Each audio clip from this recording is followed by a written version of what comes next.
Saudara-saudara, seperti telah kita ketahui bersama, seringkali terjadi permasalahan-permasalahan dalam penggunaan komputer sehari-hari. Misalnya, komputer tersebut ngadap sehingga tidak bisa kita operasikan atau tidak bisa kita gunakan. Pada kesempatan kali ini, kita akan membahas salah satu permasalahan tersebut, yaitu mengapakah komputer tiba-tiba hang atau mati secara mendadak. Sebenarnya banyak sekali penyebab mengapa komputer tersebut hang atau mati secara mendadak. Kita akan membahas salah satu dari penyebab tersebut, yaitu penyebab yang berkaitan dengan terganggunya proses atau mekanisme transfer panas dari core mikroprosesor menuju ke heatsinknya. Bagaimanakah sebenarnya proses atau mekanisme transfer panas dari core mikroprosesor menuju ke heatsinknya, dan apa yang akan terjadi apabila proses transfer panas tersebut terganggu? Untuk mengetahui lebih jauh, mari kita dengarkan penjelasan berikut ini.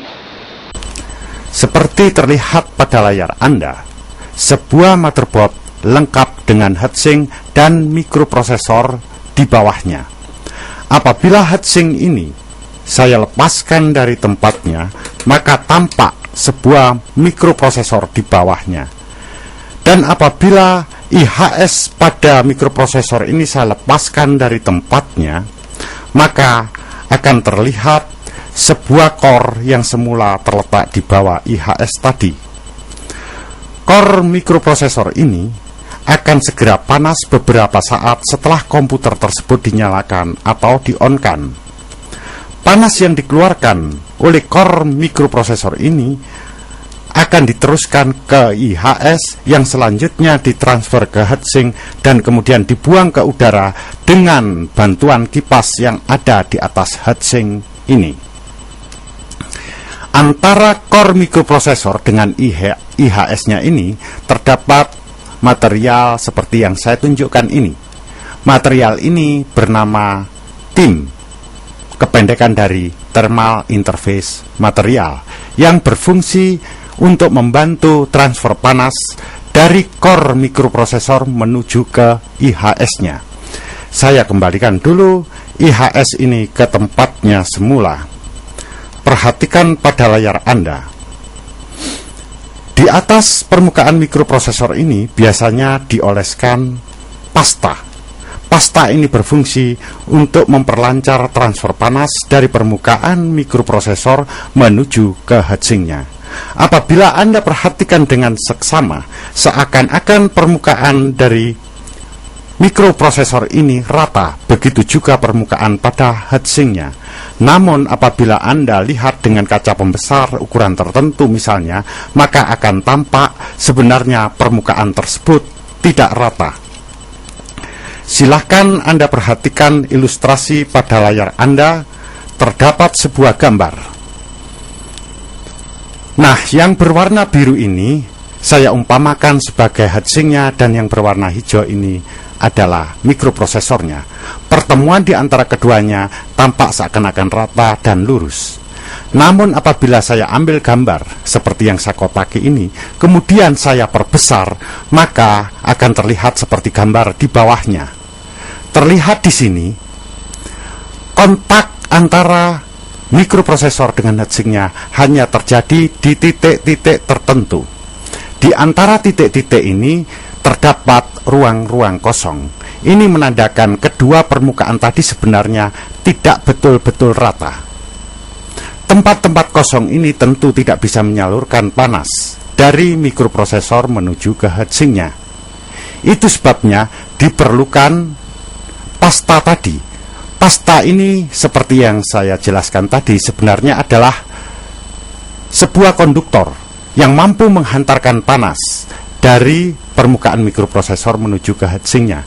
Apabila ruang-ruang kosong ini diberikan pasta, maka transfer panas dari permukaan mikroprosesor menuju heatsinknya akan terjadi lebih sempurna. Nah, pada kenyataan sehari-hari banyak sekali terjadi permasalahan-permasalahan yang berkaitan dengan transfer panas ini. Sebagai contohnya, pada komputer-komputer yang sudah lama dipakai, misalnya sudah 1 tahun, 2 tahun, atau lebih, seringkali ditemukan pasta yang terdapat pada permukaan mikroprosesor ini sudah mengering. Keringnya pasta ini mengakibatkan transfer panas dari mikroprosesornya menuju ke heatsinknya tidak berjalan lancar. Akibatnya panas akan tertimbun pada core mikroprosesor tadi, yang mengakibatkan temperatur core secara perlahan naik melebihi batas yang bisa ditoleransi. Akibatnya, komputer tersebut bisa hang atau mati secara mendadak. Kasus yang kedua, mirip dengan kasus yang pertama, biasanya diperbuat oleh teknisi-teknisi yang kurang berpengalaman. Dia memasangkan heatsink ini langsung ke mikroprosesornya, di atas mikroprosesornya ini tanpa diberikan pasta. Jika kasus ini terjadi, jelas transfer panas tidak akan terjadi sempurna ke heatsinknya. Panas akan dengan cepat tertimbun pada core mikroprosesornya, dan temperatur core mikroprosesor tidak dapat terpelihara dengan cepat naik di atas batas yang bisa ditoleransi. Akibatnya seringkali komputer tersebut akan mati secara mendadak. Nah, kasus berikutnya sering dipasangkan pada permukaan mikroprosesor ini pasta yang mutunya rendah. Pasta tersebut merupakan pasta yang tidak dapat menghantarkan panas dengan cepat. Akibatnya, panas yang tersalurkan dari permukaan mikroprosesor ke heatsink ini tidak berjalan cepat, tetapi lambat, dan panas lambat laun terus tertumpuk pada core mikroprosesor tadi. Dan secara perlahan-lahan pula, temperatur core tadi meningkat sehingga melebihi batas yang bisa ditoleransi. Akibatnya komputer tersebut menjadi hang. Oleh sebab itu, perhatikan jika Anda membeli pasta, jangan memilih pasta-pasta yang bermutu rendah. Kasus berikutnya, seringkali ditemukan penyangga dari heatsink ini retak atau patah. Atau mungkin yang retak atau patah itu adalah penguncinya yang ada pada heatsink ini. Apabila ini terjadi, maka heatsink ini tidak akan bisa terpasang sempurna pada tempatnya. Akibatnya dia tidak bisa melekat erat pada permukaan mikroprosesornya. Terdapat celah antara permukaan mikroprosesor dengan heatsinknya. Walaupun celah itu apabila kita lihat dengan mata telanjang mungkin tidak terlihat karena tipis sekali celahnya. Hal yang demikian ini juga bisa mengganggu transfer panas dari permukaan mikroprosesor menuju ke heatsinknya. Akibatnya komputer tadi menjadi hang atau mati secara mendadak. Nah, ini beberapa permasalahan yang sering terjadi dan kita jumpai di masyarakat. Demikianlah penjelasan tentang proses atau mekanisme transfer panas dari core mikroprosesor menuju ke heatsinknya, dan hal-hal yang akan terjadi apabila proses transfer panas tadi terganggu. Berdasarkan penjelasan tersebut, juga dapat diambil suatu kesimpulan bahwa komputer yang tiba-tiba hang atau mati secara mendadak juga dapat disebabkan karena terganggunya proses transfer panas tadi. Terganggunya proses transfer panas ini dapat disebabkan oleh beberapa hal. Seperti telah disebutkan tadi, antara lain keringnya pasta yang ada pada permukaan mikroprosesor, atau mungkin digunakannya pasta-pasta yang bermutu rendah, atau bahkan tidak ada pasta sama sekali pada permukaan mikroprosesor tadi. Selain itu, dapat juga disebabkan karena penyangga atau pengunci dari heatsink tersebut patah. Terlihat jelas di sini bahwa fungsi pasta itu sangatlah penting. Seperti telah dijelaskan tadi bahwa pasta merupakan suatu konduktor yang membantu menyalurkan panas dari permukaan mikroprosesor menuju ke heatsinknya. Apabila Anda mengalami masalah-masalah atau hal-hal seperti tadi, yaitu komputer tiba-tiba hang atau mati secara mendadak, ada baiknya memeriksa keberadaan pasta yang ada pada permukaan mikroprosesor tadi.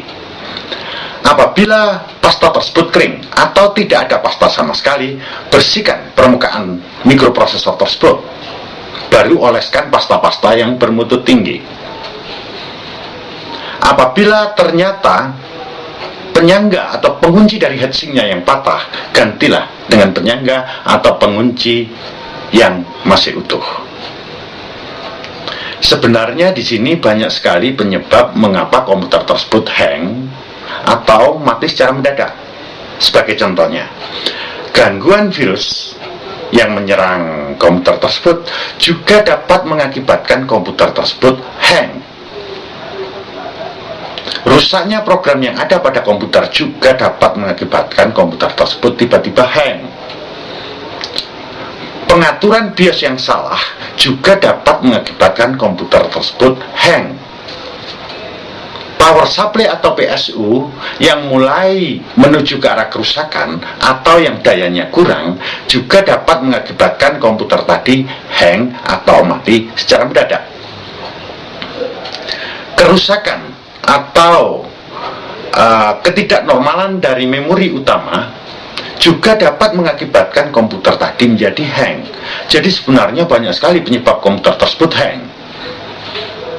Penyebab-penyebab ini akan kita bahas satu persatu pada sesi-sesi yang lain. Patut dicatat di sini bahwa heatsink juga memiliki peranan penting dalam proses transfer panas tadi. Heatsink yang memiliki kualitas yang rendah memiliki daya serap panas yang rendah. Sebaliknya, heatsink yang memiliki kualitas tinggi memiliki daya serap panas yang tinggi dan semakin bagus digunakan untuk pendingin dari mikroprosesor tadi. Sebenarnya di sini kualitas sebuah heatsink sangat bergantung dari desain heatsink itu sendiri dan dari bahan apa heatsink itu dibuat. Untuk mengetahui lebih jauh sisi-sisi tentang heatsink, mari kita dengarkan penjelasan berikut ini.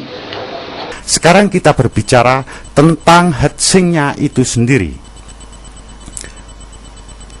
Heatsink yang dibuat oleh sebuah pabrik biasanya didesain khusus untuk mikroprosesor tertentu dan tidak berlaku umum untuk semua mikroprosesor. Karena setiap mikroprosesor biasanya memiliki spesifikasi sendiri-sendiri. Besarnya panas yang dikeluarkan oleh setiap jenis mikroprosesor bisa berbeda-beda tergantung spesifikasinya tadi. Itulah sebabnya heatsink ini tidak selalu cocok atau kompatibel dengan mikroprosesornya, walaupun tempatnya ini secara fisik kompatibel bisa dipasangkan. Bahan-bahan yang dibuat untuk heatsink ini juga ikut menentukan kualitas daripada heatsinknya itu sendiri. Sebagai contoh, heatsink yang terbuat dari bahan perak biasanya harganya cukup mahal, karena peraknya sendiri juga harganya cukup mahal. Perak ini merupakan bahan logam yang memiliki daya hantar panas yang cukup bagus atau memiliki konduktivitas yang cukup bagus. Bahan yang kedua adalah tembaga. Tembaga sama merupakan logam yang memiliki konduktivitas atau daya hantar panas yang cukup bagus. Namun sayang, harganya juga cukup mahal. Kualitas tembaga ini berada di bawah perak. Heatsink yang terbuat dari tembaga maupun yang terbuat dari perak ini jarang sekali ditemukan di pasaran. Kalaupun ada, biasanya digunakan untuk komputer-komputer yang berharga tinggi atau kelas high-end. Yang paling banyak dijumpai di pasaran adalah heatsink yang terbuat dari aluminium.